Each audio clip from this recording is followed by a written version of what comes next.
মাদ্রাসা সুপারের রঙ্গলীলা দেখে ফেলায় মধ্যযুগীয় কায়দায় অষ্টম শ্রেণীর শিক্ষার্থীকে মারধর করার অভিযোগ পাওয়া গেছে শাহ মোহাম্মদ নিজামুদ্দিন হামিদির বিরুদ্ধে।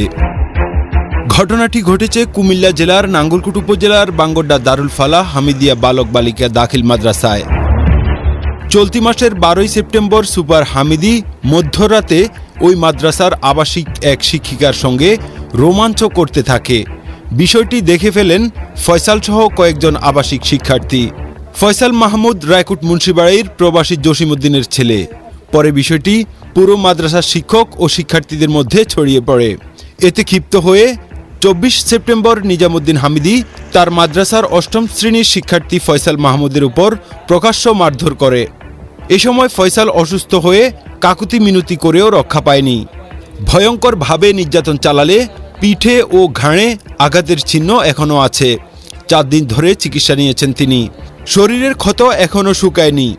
ঘটনাটি দামাচাপা দিতে মরিয়া হয়ে উঠেছে কতিপয় লোকজন। শিক্ষকের এমন কর্মকাণ্ডে হতাশ অভিভাবক ও সচেতন মহল।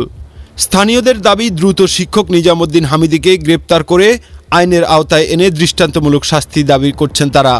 বাঙ্গড্ডা দারুল ফালাহ হামিদিয়া বালক বালিকা দাখিল মাদ্রাসা সুপার শাহ মোহাম্মদ নিজামুদ্দিন হামিদি বলেন, 24 তারিখে অষ্টম শ্রেণীর শিক্ষার্থী ফয়সাল ছুটি না নিয়ে ক্লাসে অনুপস্থিত ছিলেন।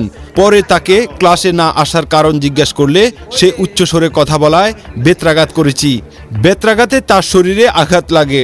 পরিবারের কাছে ক্ষমা চেয়েছি, বিষয়টি সমাধান করা হয়েছে। শিক্ষকের সঙ্গে রোমাঞ্চকর বা অনৈতিক কাজ করার বিষয়টি সত্য নয়। নাঙ্গলকোট উপজেলা মাধ্যমিক শিক্ষা অফিসার মোহাম্মদ নাসির উদ্দিন বলেন, বিষয়টি আপনাদের মাধ্যমে শুনেছি, তদন্ত করে ব্যবস্থা নেওয়া হবে।